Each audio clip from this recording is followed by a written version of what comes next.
బయట టమక వేసుకుంటూ వస్తాడు ఊళ్ళో. టమక వేసుకొచ్చి 50 మందికి తెలియజేసేది ఏమిటంటే ఈ సంక్రాంతి పండగకి మన ఊళ్ళో కుస్తీ పోటీలు పెడుతున్నారు కాబట్టి కుస్తీ పోటీలో పాల్గొనేవారు రావచ్చోహో, కుస్తీల పోటీలో గెలిచిన వాళ్ళకి 10,000 రూపాయలు బహుమానం ఇస్తాను ప్రెసిడెంట్ గారు చెప్పమన్నారు అని చెప్తాడు. నేను చూసి ఏమే కుస్తీ పోటీలటే అంట. ఇప్పటికి సరే అంటే అంతవరకే సీన్ యాక్చువల్గా. దాన్ని ఏమి ఎక్స్టెండ్ చేశారంటే ఏమే కుస్తీ పోటీలట అనగానే అది అంటే కొంపదీసి నువ్వు కానీ వెళ్తావా కుస్తీ పోటీలకి అంటే పెళ్లి కాకముందు కుస్తీ పోటీకి వెళ్ళోడిని పెళ్ళి అయిన తర్వాత నీతో కుస్తీ పట్టలేక చస్తున్నా అంటాడు. అంటే ఒక హ్యూమర్గా ఇలా అంటే బాగుంటాయి అంటే చేయండి అన్నాడు. అటువంటి కొన్ని ఇంప్రూవైజ్ చేసి చేస్తూ ఉంటాం. ఓకే, అదేనండి ఒక ఎక్స్పీరియన్స్ యాక్టర్కి అది కావాలి. అది అంటే ఇప్పుడు మన సీన్ చెప్పినప్పుడు డైరెక్టర్ కట్ అండ్ వరకు ఓకే, దాన్ని కొంచెం మనం ఎక్స్టెండ్ చేస్తే డైరెక్టర్ కూడా మనకి స్పేస్ ఇస్తారు. ఓకే సీన్ బాగుందంటే ఎక్స్టెండ్ చేస్తారు. సో ఎక్స్పీరియన్స్ బట్టే వస్తుంది కదండి. ఇప్పుడు దీంట్లో కూడా వకీల్ సాబ్లో కూడా మొట్టమొదటి రోజు వేణు శ్రీరామ్ గారు ఆయన డైలాగ్ అట్లా చెప్పాలి ఇట్లా చెప్పాలి అని నన్ను కొంచెం కన్ఫ్యూజ్ అయ్యా. నేను కన్ఫ్యూజ్ అంటే ఆయన అనుకున్నట్టే చెప్పాలి అంతే. అంటే ఆయనకు ఒక వ్యూ ఉంటుందిలే, డైరెక్టర్కి ఒక విజన్ ఉంటుంది కదా. ఆయన చెప్పినట్టు అంటే ఒక గంట సేపు తర్జన బయలు అయిన తర్వాత అసలు ఆయన స్కూల్ ఏంటో నాకు అర్థమైంది. ఓహో ఈయన చెప్పినట్టు చేస్తే సరిపోతుంది అనుకుని సరే ఆయన చెప్పినట్టు చేయటం ఆయన దారికి వచ్చాం. సాయంత్రం అయిన తర్వాత అమ్మ ఇప్పుడు నా దారికి వచ్చావయ్యా అన్నాడు. చాలా సంతోషం సార్ అన్న. ఎలా అనిపించింది నీకు అన్నాడు. నాకు చప్పగా ఉంది సార్ అన్న. చెప్పేశారు అన్న అంటే ఏం లేదు రేపు పొద్దున్న తెర మీద చూసుకో ఎలా ఉంటుందో నీ క్యారెక్టర్ అని చెప్పాడు. ఆయన చెప్పినట్టుగానే బాగా ఉంది. ఫ్లాష్ బ్యాక్ చెప్పేటప్పుడు మాత్రం అంటే నా బాధ గ్రహించాడు. అంటే నన్ను ఫ్రీగా చేయనివ్వట్లేదు మీరు అన్నట్టుగా నా బాధ గ్రహించాడు. ఓకే, ఫ్లాష్ బ్యాక్ చెప్పేటప్పుడు నేను వదిలేసానయ్యా, ఫ్లాష్ బ్యాక్ ఎలా చెప్తాను ఇష్టం చెప్పుకోమన్నట్టు ఆయన. ఓకే, ఆయన మారాడు. ఫ్లాష్ బ్యాక్ అంతా చేసేసిన తర్వాత వచ్చేసి చేయగలిపి బాగా చెప్పావయ్యా, విశ్వరూపం చూపించుకున్నావయ్యా అన్నాడు. నాకు అది ఆనందం అనమాట. మహానుభావుడు ఫ్రీనెస్ ఇచ్చాడు. ఆ విధంగా ఆయన మంచి ఇండిపెండెన్స్ ఇచ్చాడు నాకు. ఓకే, సో ఇన్ని చేశారు కదా సినిమాల్లో, మీకు ఫేవరెట్ డైరెక్టర్స్ ఉంటారు కదా, వీళ్ళతో నాకు బాగా సాటిస్ఫాక్షన్ అనిపించింది అని. అంటే ఒక్కో డైరెక్టర్ ఒక రకంగా ఉంటాడు. ఇష్టం ఏంటంటే ఒక్కో డైరెక్టర్ ఒక్కో స్కూల్ ఉంటుంది. ప్రతి డైరెక్టరు టాలెంట్ లేనిది ఎవరు కూడా డైరెక్షన్ రారు కదా. అందరు డైరెక్టర్లు బాగా చేశారు. పలానా డైరెక్టరే బాగా చేస్తాడు, పలానా డైరెక్టర్ బాగా చేయడం అనేది ఏం లేదు. ఇప్పుడు బాబీ గారు ఉన్నారు అనుకోండి, ఇప్పుడు బోయపాటి శ్రీని గారు ఉన్నారు, వాళ్ళందరూ కూడా మనం చేస్తుంటే మన ఓన్ గేమ్ చేస్తుంటే కాదనరు, ఫ్రీనెస్ ఇస్తారు. అది కదా కావాలి ఆర్టిస్ట్కి. అవునండి, ఆ విధంగా చేస్తారు. ఇప్పుడు విజేంద్ర ప్రసాద్ గారు ఉన్నారు, గురుగారు. ఏవైనా నేను డైరెక్టర్ కాదయ్యా, నువ్వేమో ఎక్స్పీరియన్స్డ్ స్టేజ్ ఆర్టిస్ట్వి, నువ్వు ఎలా చేస్తావు ఒకసారి చూపించి చెప్పు నాకు, బాగుందంటే ఓకే, లేకపోతే నేను సజెషన్ చెప్తాను. వాడు ఒక్కో డైరెక్టర్ ఒక్కొక్క రకంగానండి.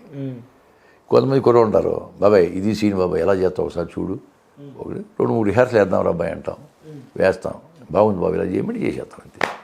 డైరెక్టర్లు అందరూ కూడా ఫ్రీనెస్ ఇస్తారులేండి అసలు. ఎందుకంటే ఏదో వచ్చిన పేరు అతనికే వస్తుంది కదండి. ఎవరు చేసిన పేరు వచ్చి అతనికి ఆటోమేటిక్గా ఆయనకే వస్తుంది. ఆటోమేటిక్గా డైరెక్టరే whole and soul, captain of the ship. So అట్లా భరతనేనిలో కూడా చేశారు మీరు? భరతనేని చేశాను. భరతనేనిలో దాదాపు 20 రోజులు ప్రకాష్ రాజ్ దగ్గర వెనకే ఉంటాం. డైలాగులు ఎక్కడో ఒక చోట ఒక డైలాగ్ ఉంది కానీ డైలాగులు ఉండవు, వెనకాల రియాక్షన్సే. అయినా కానీ దానికి ఒక గుర్తింపు వచ్చింది. మేము 3 ఉంటాం ఆయన వెనక, దాంట్లో ఒకటి నేను. అది కూడా బాగుంది.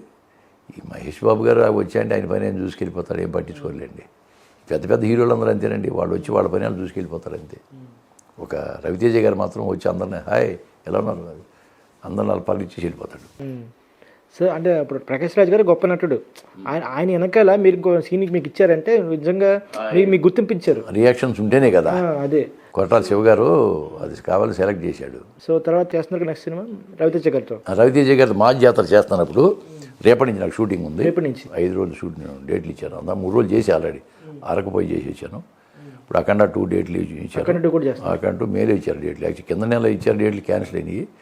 మేలో ఉంది. తర్వాత ఓజీ బ్యాలెన్స్ వర్క్ ఒకటి ఉంది, ఫౌజీ ఒకటి ఉంది. ఫౌజీ ఒక 20 రోజులు ఉండొచ్చు అనుకుంటున్నారు. ఇవన్నీ చేస్తాం. ఇంక చిన్న సినిమాలు అయితే దాదాపు ఒక 30 సినిమాలు రిలీజ్ కొన్నాయి. 30 ఫిలిమ్స్ ఉన్నాయి.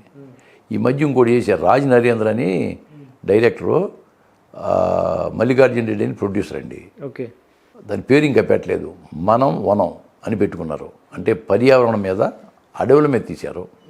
దాంట్లో హీరో నేనే. మీరే? ఓకే, నేనే హీరో, అదే మెయిన్ క్యారెక్టర్. అది నేను కూడా స్టేట్ గవర్నమెంట్కి సెంట్రల్ గవర్నమెంట్కి ఈ పర్యావరణం మీద అవార్డు కూడా అప్లై చేయాలని ఉంది. అవార్డు కమ్ కమర్షియల్గా కూడా తీస్తున్నారు. బహుశా కనుక అది సెంట్రల్ గవర్నమెంట్ కానీ అవార్డు కూడా వస్తే మళ్ళీ నాకు బెస్ట్ క్యారెక్టర్ ఆర్టిస్ట్గా నాకు అవార్డు రావచ్చు. అంత మంచి క్యారెక్టర్ చేశా. దాంట్లో కూడా నాకు ఒక సాంగ్ పెట్టారు, మంచి సాంగ్, అడవుల మీద, బ్యూటిఫుల్ సాంగ్. తిరుమల రావు ఎవరో ఒక అతను కొత్తగా ఉన్నాడు, ఒక అతను రాశాడు, అతను బాగుంది, మంచి క్యారెక్టర్. సో మూవీస్ చేశారు మీరు, వెబ్ సిరీస్ కూడా చేశారు. సో వెబ్ సిరీస్కి వచ్చేప్పటికి కొంచెం ఎక్స్టెన్షన్ ఉంటుంది. సో ఎపిసోడ్స్ కానీ మన క్యారెక్టర్ కానీ ఎలివేషన్స్ కానీ ఎక్కువ ఉంటుంది. సో మీరు డిఫరెన్స్ చూసారా? మరీ సీరియల్గా కాకుండా వెబ్ సిరీస్ కూడా ఒక సినిమాలాగా తీస్తున్నారండి.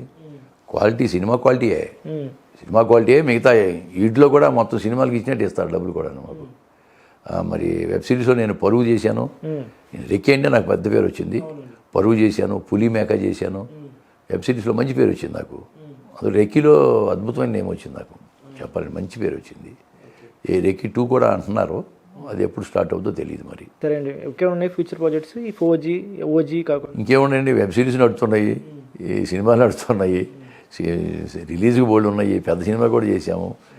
ఇవన్నీ రిలీజ్ అయితే మళ్ళీ ఇలా చేసుకుంటూ పోవటమే మనం. ఎందుకంటే నా దగ్గర ఏమిటంటే టైం పంక్చువాలిటీ ఒకటి, టైం పంక్చువాలిటీ, సిన్సియారిటీ పక్క.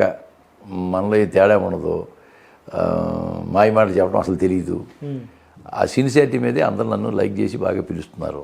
15 సంవత్సరాల నుంచి అలాగే చేస్తున్నామంటే జస్ట్ ఓన్లీ మన సిన్సియారిటీ. అందరితో కలివిడికి వెళ్ళిపోవటం, మన పని మనం చేసుకురావటం అంతే. ఆ విధంగా నేను బిహేవ్ చేస్తూ ఉంటాను. ఓకే, మీ ఎక్స్పీరియన్స్ బట్టి కొంచెం చెప్పండి. ఆస్పైరింగ్ యాక్టర్స్ అంటే సినిమాలో రావాలి, నేను కొత్తగా నేర్చుకోవాలి, యాక్టర్ ఆర్టిస్ట్ కావాలి, ఏదైనా అనుకునే వాళ్ళకి ఏం చెప్తారు మీరు? నేర్చుకోవాలని తపన ఉండాలి, టైం పంక్చువాలిటీ మెయింటైన్ చేయాలి, సిన్సియారిటీ ఉండాలి. ఓకే, ఎవరు చెప్పినా వినదగుని, ఎవరు చెప్పినా వినినంతనే వేగపడక అన్నట్టుగాను ఎవరు చెప్పినా వినాలి. అది దాంట్లో మంచి ఏదో చేయడం తర్వాత తెలుసుకుని తర్వాత ఆ విధంగా నడుచుకోవచ్చు. కానీ ఎవరు చెప్పినా వినాలి, కానీ వాడు చెప్పేది ఏంటి నేను వినేది ఏంటి అనుకుంటే పక్కపోతాడు. ఓకే, అక్కడ ఆగిపోద్ది, ఇంకా ఆగిపోతాడు, డెఫినెట్గా ఆగిపోతాడు. నేర్చుకోవాలి కదా. అక్కినే నాగేశ్వర లాంటి వాళ్ళు ఇంకా నేను ఆలే నేర్చుకుంటున్నాను అన్నాడు ఆయన. ఏది అన్ని సంవత్సరాలు 80 సంవత్సరాలు చేసి నేను నేర్చుకుంటున్నాను అన్నాడంటే మనం ఎంత వాళ్ళమండి. అదేనండి కదా. ఒక్కొక్క ఎక్స్పీరియన్స్ ఒక రకంగా ఉంటుంది. మన ఒక వెబ్ సిరీస్ చేశా, మాయాబజార్, ఇంద్రప్రస్థం అని మార్చేసి మాయాబజార్ అని పెట్టారు. దేవాకట్ట గారు ఆటోనగర్ సూర్యాలో నాకు మంచి వేషం ఇచ్చాడు ఆయన. నాకు పిలిపించాడు ఒక రైతు వేషం. దాంట్లో ఒక 2 పేజీలు డైలాగ్ పంపించాడు. ముందు రోజు పంపించాడు. పంపించి రామోజీ ఫిలిం సిటీలో షూటింగు 4:30 ఈవినింగ్ 4:30కి నా గాంధీ గారిని పిలవన్నాడు షాటు. 200 మంది రైతులను కూర్చోబెట్టాడు. ఓకే, డైలాగ్ చెప్పాలి, రైతులను ఉద్దేశించి చెప్పాలి, మంచి డైలాగు. అంటే డైలాగ్ ఇప్పుడు చెప్పకూడదు కానీ డిస్క్లోజ్ చేయకూడదు. గాంధీ గారు మరి చూసుకుందామా, 2 పేజీల డైలాగ్ చూసారా అన్నాడు. గురుగారు చూశానండి అన్నాను. ఒకసారి చూద్దామా, చేసేద్దామా అన్నాడు. చేసేద్దాం సార్ అన్న. చేద్దామా అన్నాడు. చేద్దామా అన్నాను. ఇప్పుడు కెమెరా ఆన్ చేసి, కెమెరా ఉంది, కెమెరా సెన్స్ మనకు ఉంది కదా, అంతే. 2 పేజీల డైలాగు అనర్గళంగా చెప్పేశాం. ఆయన ఎంత హ్యాపీ ఫీల్ అయ్యాడంటే గాంధీ గారు, అందుకే మీకు ఈ డైలాగ్ రాశా. ఆయన డైలాగులు అసలు మార్చలేదు, మనం ఓన్ చేయటేకుండదు. దేవాకట్ట గారు అద్భుతం రైటర్. ప్రస్థానం లాంటి సినిమా తీశారు, ప్రస్థానం తీశాడు కదా. ఆయన డైలాగ్ మార్చడం లేదండి. చెప్పేటప్పటికి ఆశ్చర్యం ఆయనకి బాగుంది. సరే 2-3 యాంగిల్స్లో తీశాడు. అయిపోయింది, 5:30 అయిపోయింది సీన్, పెద్ద సీను. ఆయన చాలా హ్యాపీ ఫీల్ అయ్యాడు. అది కూడా చాలా బాగుంటుంది. అది టెలికాస్ట్ ఉంది తొందరలోనే, నెట్ఫ్లిక్స్లో దేంట్లో వస్తుంది అంటున్నారు. మంచి ఎంకరేజ్ చేస్తానండి. నాకు చెప్పండి, మీ ఛానల్ ద్వారా చెప్పేదంటే నన్ను ఎంకరేజ్ చేస్తాను. నిర్మాతలకి, దర్శకులకి, రైటర్స్కి, తోటి నటినట్లకు, సాంకేతిక నిపుణుల కూడా నేను ధన్యవాదాలు తెలియజేసుకుంటా. ముఖ్యంగా ప్రేక్షక మహాశయులు నన్ను ఆదరిస్తున్నారు. వాళ్ళు ఆదరించినంత వరకు మనం ఇలా చేస్తూనే పోతాం. కళాకారుడికి రిటైర్మెంట్ లేదు. అంటే ఉద్యోగాలు చేసేవాడు 60 సంవత్సరాల్లో పోతాడు, కానీ మాకు రిటైర్మెంట్ ఉండదు. మాకు 90 సంవత్సరాలు వచ్చే వరకు చేయొచ్చు. ఎంతవరకు ఆ కళామతల్ని నన్ను అనుగ్రహిస్తూ అంతవరకు చేస్తూనే ఉంటాను. థ్యాంక్స్ అండి, చాలా విలువైన సమయం మాకు ఇచ్చారు. మరొకసారి మీ ఛానల్ వీక్షిస్తున్న ప్రేక్షక దేవుళ్ళందరికీ కూడా ధన్యవాదాలు తెలియజేసుకుంటున్నాను. ఓకే, చూశారు కదా ఈరోజు ఇంటర్వ్యూ. మళ్ళీ ఇంకో ఇంటర్వ్యూతో మళ్ళీ కలుద్దాం. Keep watching, keep TV daily. Signing off.